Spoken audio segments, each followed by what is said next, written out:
Welcome to footballgameplan.com, where football makes sense. I'm alongside the Zarda Playbook Emery Hunt, and I'm Tyler Merkovich, and this is your 2009 Big Ten Conference preview. And when you talk Big Ten, you talk disappointment in the Rose Bowl. Penn State goes there, gets dominated by USC. They're saying the speed is not there. It's too slow compared to the SEC, Big 12, and these other conferences. Penn State returns a bunch of defensive players and offensive players. They lose a skill position. They bring back Clark. They lose their trio of receivers, Williams, Butler, and Norwood. One thing about Penn State that you have to like is the fact that they do get Darryl Clark back. He's real smart with the football, 19 touchdowns, 6 interceptions, a real true leader. And it showed in that Wisconsin game last season. He had 60% completion percentage, so he can make the right decisions with the football. And I do like the fact that they have running back Evan Royster, 6'1", 220, with some wiggle room. He can make people miss. I love his game, 1,200 yards last year and 12 touchdowns. Joe Pa's 44th year, 11-2 last year, only 9 returning starters, but a lot of people like them as preseason favorites for the Big Ten. Steve Wisniewski moves from guard to center. They lose a couple linemen. Eric Shrive also a lineman. That offensive lineman could prove to be a question mark because they're inexperienced, but I do like the fact that they do have veteran skill players around them. And also, sophomore A.J. Price, the receiver, could be a budding star. He's 6'4", 180. Future All-Pro. Defensive side of the ball, Sean Lee, who was lost before the season with an ACL tear last year, he's back. He's going to be back with a vengeance. Another linebacker emerged last year, Navarro Bowman, playing outside of Aaron Mabin, who was drafted. They lose him. Jared Odrick, the defensive tackle, and Jerome Hayes, Jersey boy from Bayonne. He's back. He's going to play defensive end after being injured last year. One number that sticks out in my head is 2.8. That's the yards per carry they gave up on running attempts last season. So they have a real good run defense. 7 stars return back on defense. There's a lot to like about Penn State. You look at Navarro Bowman, 106 tackles, highly impressive, highly productive. A.J. Wallace is a big-time playmaker in the secondary. 2 seniors, 2 sophomores will start in that the secondary. And a soft schedule it is. Unbelievable. Akron, Temple, and Eastern Illinois, all at home. Big Ten play. At Michigan, at Illinois, at Northwestern, at Michigan State, and then they host Iowa, Minnesota, and Ohio State. Biggest game on my slate is the Ohio State game, November 7th.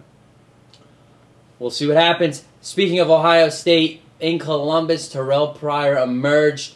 Sophomore. Beckman out of the equation. They gave the reins to Pryor in the beginning of the season, and midway it was all his. He's returning. A lot of expectations from him.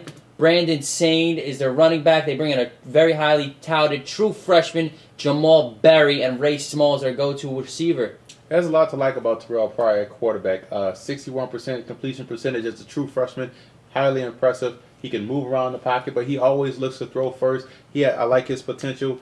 Brandon Sane, he has to replace Beanie Wells. It's a big question mark. They lose their top 2 receivers. Robisky, they lose him. He was a real playmaker for those guys. Can those receivers step up? That's the big question I have about that receiving corps. Jim Tressel, 9th year. There's a trend. 9th year here, 9th year. 12 starters returning, 10-3 last year, of course.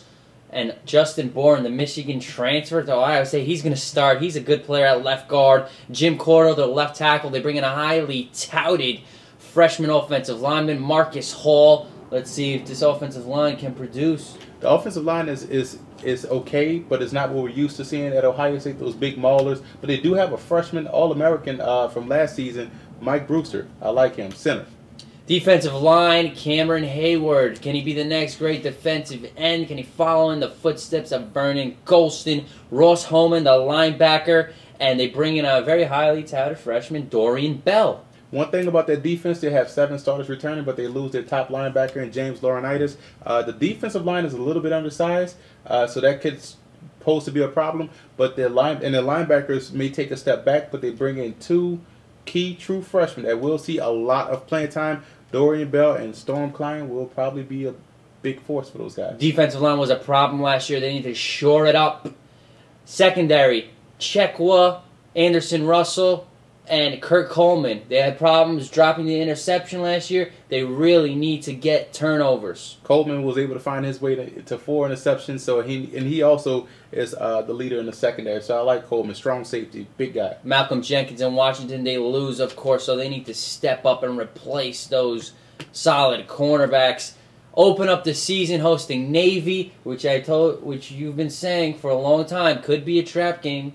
Watch out for Navy. Another big game that catches my attention is the USC game. They get them at home. And October 24th, Minnesota. That could be a game where Ohio State might struggle. At Penn State, at Michigan. They host Iowa also. All in November, those games. Penn State, Iowa, Michigan, all in November. Big closeout to the season for Tressel. Illinois, Ron Zook in his 5th year. Will the offensive line get nasty? Can they get an offensive rush going to help out Juice Williams? You know he's got the weapons. No excuse. First team all Big East. Aurelius Ben coming into his own. He's going to be a junior. Also, Jeff Cumberland. And they bring in Terry Hawthorne, highly touted wide receiver, and a tight end who's very, very good, Human Awanu. One thing I like about the offense, they have their nucleus intact. They have Juice Williams, Aurelius Ben, the 2 good running backs, and Daniel Dufresne and Jason Ford. So they have a lot to be excited about on offense, skill players, skill position-wise. Also, they got a young offensive line, but they signed 2 big recruits that I like. Lindell Buckner, 6'3", 340. That's big for a freshman coming in. And Leon Hill, 6'4", 320. So they got some beef up in front. They bring those guys in. They got 3 senior offensive linemen. Will the O-line get nasty? 2 in the front, 7 return only. Vernon Davis's brother, Vontae Davis gets drafted to the NFL. They said he's uncoachable anyway. Martez Wilson returns.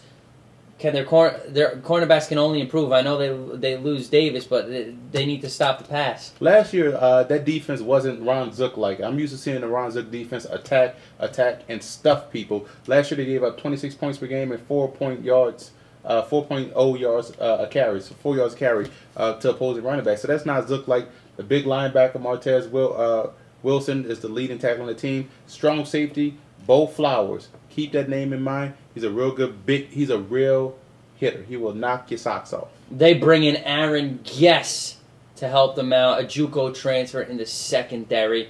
Out of conference, they open up against Missouri, of course, in St. Louis. Missouri, not the same team it was with all those guys gone, Daniels and Macklin and all those receivers. They're at Cincinnati later in the year, and they host Fresno. And then in conference, a 3-week span, which will determine their outcome. Ohio State, Penn State, Michigan State. The big game, there's a favorable schedule. If you're Illinois, they can run through it. The big game is September 26th at Ohio State.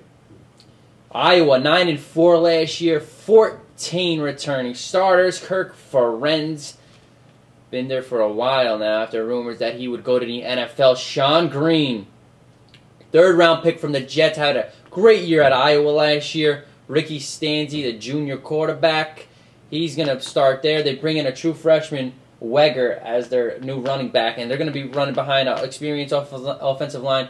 2 Big East offensive tackles, Brian Bulaga and Kyle Callaway. Well, the good thing about it, they have to replace Sean Green.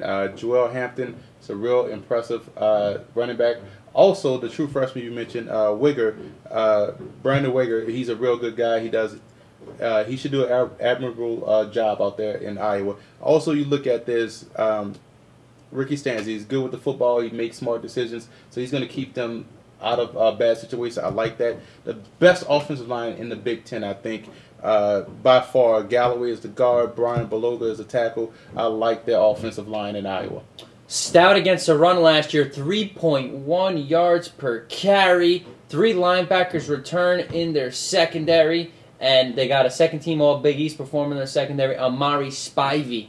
Well, the Big Ten is real good on defense, top to bottom. But you look at 8 stars on defense, 94 yards a game. So they really was shutting people down last year. Middle linebacker Pat Angerer, real good tackler, 107 tackles, and also can catch interceptions. Had 5 last year. Schedule at Iowa State, they open up. They host Arizona. Big games at Penn State. at Wisconsin, at Michigan State, at Ohio State. That's the two big games I'm worried about, at Penn State and at Ohio State. They get past those games, Iowa could surprise.